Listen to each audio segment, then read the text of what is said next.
The untouchable True School Sports Empire proudly presents something the boxing game's missing. Hey, what's going on? It's your boy BT, and I came here to talk some boxing with the thousands of True School Sports subscribers.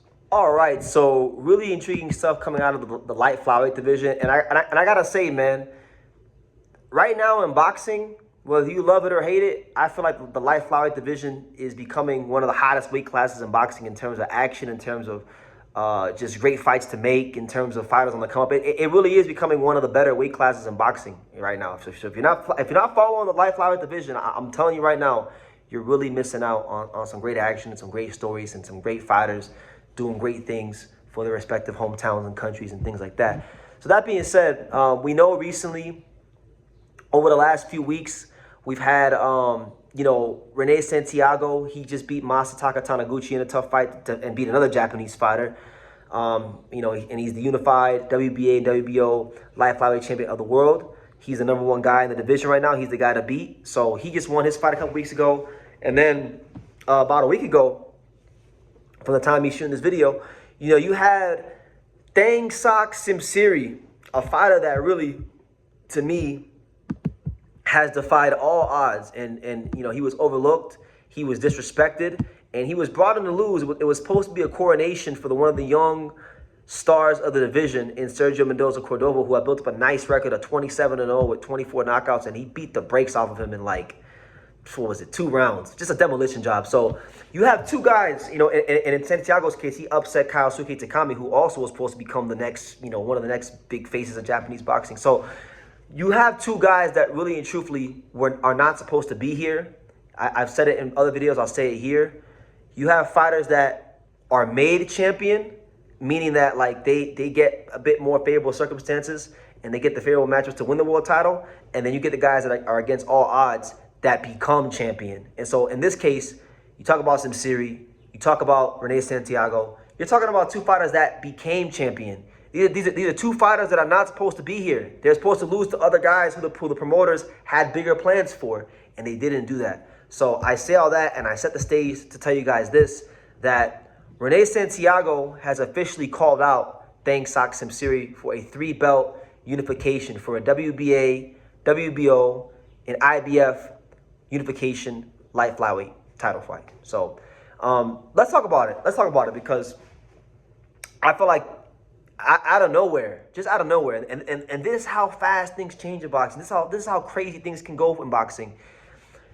This is in my opinion a true legacy fight in the light flyweight division because first of all, there's 3 belts on the line. So when you're talking about three belt unification, that's always going to mean something in boxing. But just because, I'll start with Simsri because Simsri is a guy who's got 41 fights in the pro ranks. He's been professional since 2018. So we're talking about in a less than, we're in 2026. In an 8-year span, this man has racked up 41 fights. So that right there, his activity is off the charts.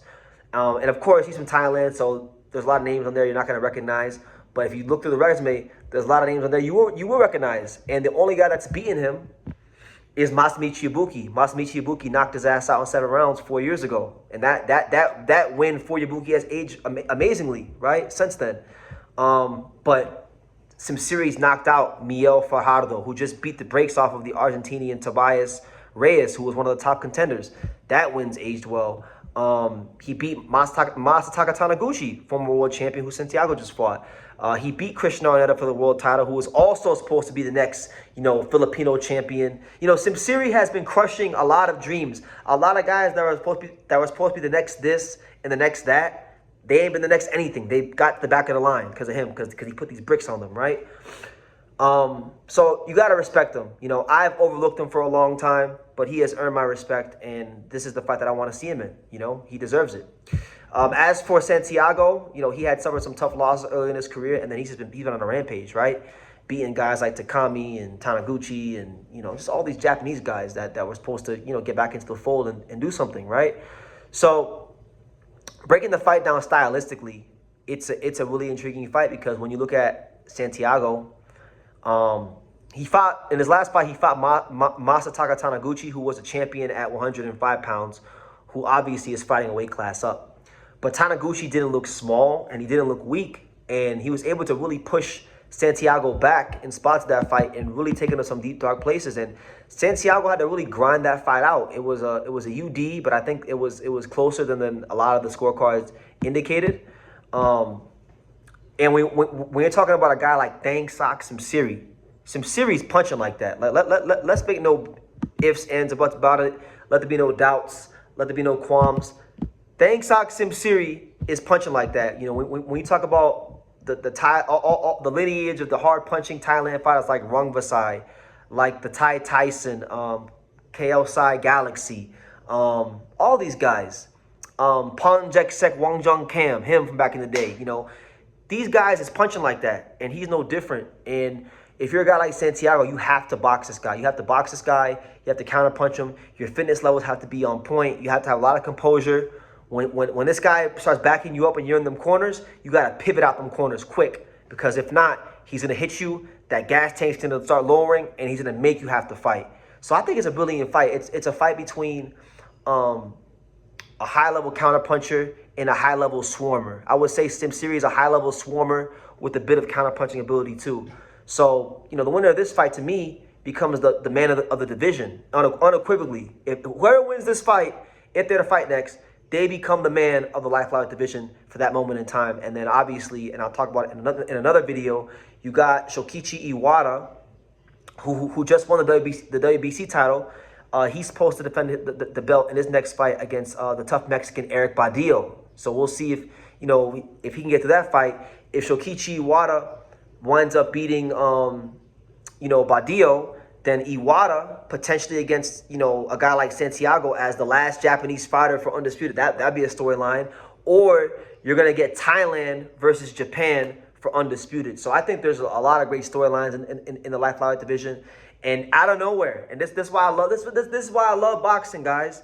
This is why I love this shit. Because Santiago has 4 losses. Santiago was not supposed to be here. Santiago early in his career, you know, you go back and you look at some of the guys he was losing to. I mean, he had a loss to Jonathan Bomar Gonzalez, you know, fellow Boricua, and he was losing to a lot of guys that, truth be told, were domestic level, you know, Latin, Puerto Rican fighters. But it goes to show you that this sport is an honest sport. If you put the work in, if you make that choice to stop being mediocre, to stop being great, to be honest with yourself and look at your weaknesses, you can achieve great things. And that's what he's doing right now. He's achieving such great things that I honestly feel like if he were to beat Simsri and become a 3-belt unified champion, you could make a legitimate argument that he might be the #1 pound fighter in Puerto Rico. Now, obviously, Asa Collazo and especially Xander Zayas. If Xander Zayas beats Boots, obviously, Xander will have his say as well. But I'm just saying, he's fighting at a very high level right now. And I think Simsri versus Santiago truly it has become overnight one of the true legacy-defining fights in the lighter weight category. So if you're not tuned in, if you're not tapped in, tap in with Simsri, man. Thailand, stand up. Tap in with Santiago, Puerto Rico, stand up. And really get to know, like, some of these little giants that are putting on great fights in the sport of boxing right now. It's truly a great time in the light flyweight division. So I'll leave it at that, man. Leave your comments down below, guys. Make sure you take the time to subscribe. And like I say in every single one of these videos, you can love me or you can hate me. But I'm just a kid from Dang It. So until next time, take your guys. Want to say hello? Say hello. Can you say hi, Boxing World? Hi, Boxing World. Can you say True School Sports? Truth? Oh. Can you say True School Sports? Say True School Sports. Can you say The Untouchable? Can you say The Home of Boxing? The Home of Boxing.